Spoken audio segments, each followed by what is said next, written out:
relaxing whenever you gamble and win. Gambling has also adversely wiped away our young generation. The youthful generation has been adversely affected in this gambling.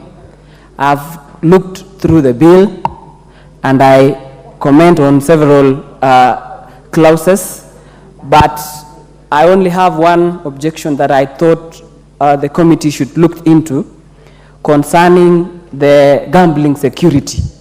I feel like for the new ventures or the startups, for example, 200 million is too much. We could create, if we reduce the price, we could still have opportunities for other startups. With this 200 million, for example, we are leaving for those who are only moneyed, and most of these companies are international companies reaping a lot of money from our youthful generation and Kenyans here. Secondly, I was looking at in the US, the tax rate is around 24%. Here, the bill is suggesting 15%. Gambling is not a so hard-earned cash. It's a soft-earned cash. And I thought 24% or anything above that should be taxed here.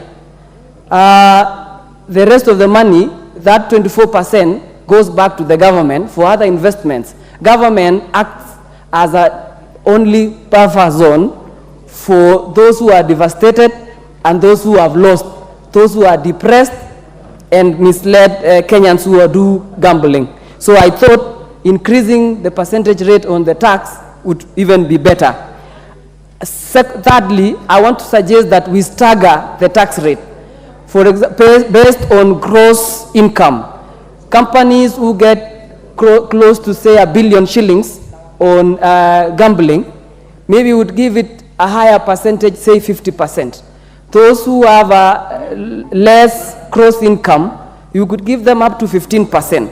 So that is my suggestion. The way we tax the payee, that is a similar case that we need to do for the gambling companies. Lastly, what are the mitigations that these companies are putting forward so that they can at least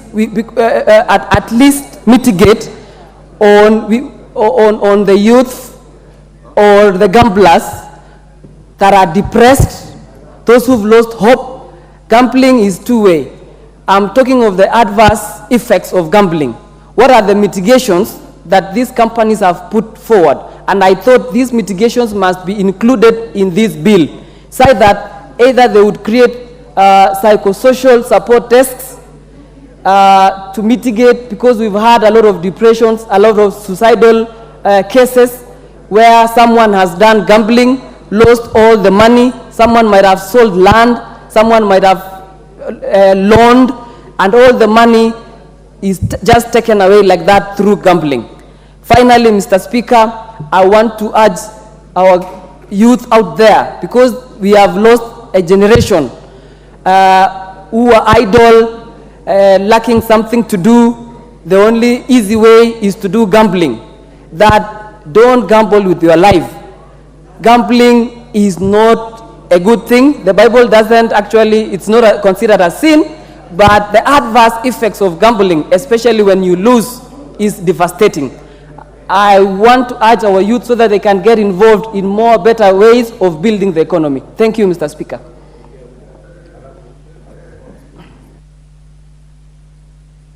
Omboko Milemba.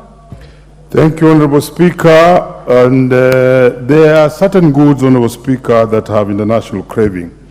One of them is money. Another one, I had one member of parliament speak on it, prostitution or sex. But now the third one is gambling. Gambling is a very old thing, and regulating it is not easy. That by the 3000 BC in Mesopotamia, where most of the development began from, gambling had already begun. And Honorable Speaker, there are several types of gambling. We have the lottery games, we have casinos, we have sports betting, and of late, we have the online gambling, which is really thriving. But for the Muslim world, it's very easy because they have actually banned it. But what about the Christians? The Christians still condemn it. And I think in Timothy 1:69, they condemn gambling because the love of money is the beginning of evil.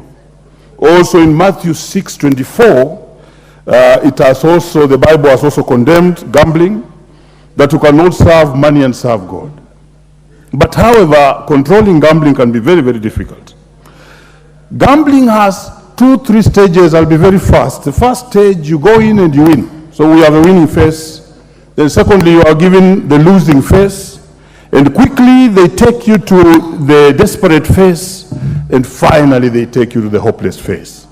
So it is actually controlled by the owners of the gamble very, very, very keenly.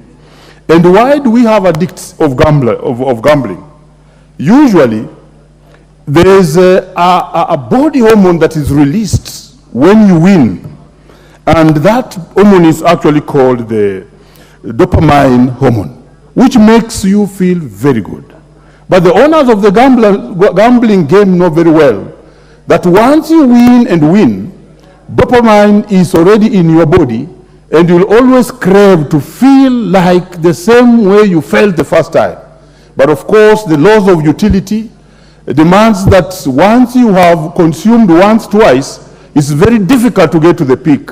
And therefore, you'll have to gamble 1,000 times to have the same feeling you had when you won.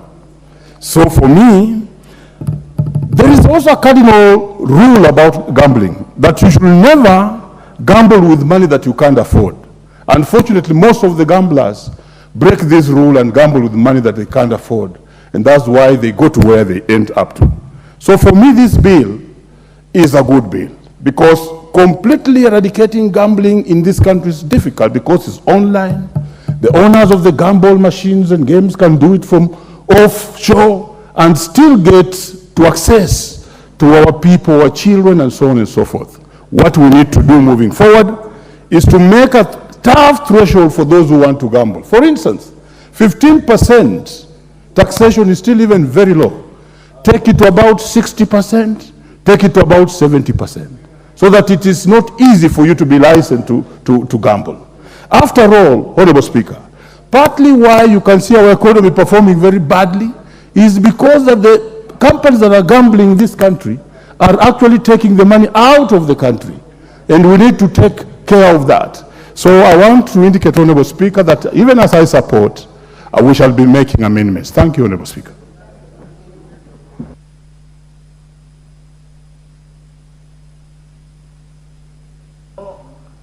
What's your point of order? Who's on a point of order?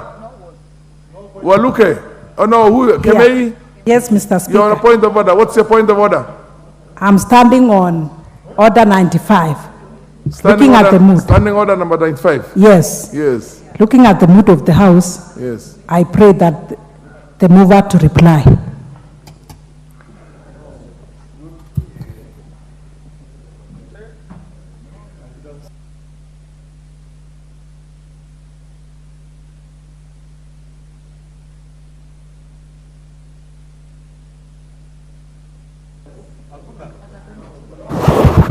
Order, honorable members.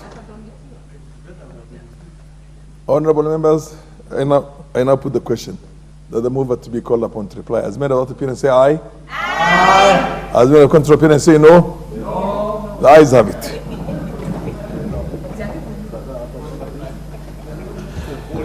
Are you coming to reply?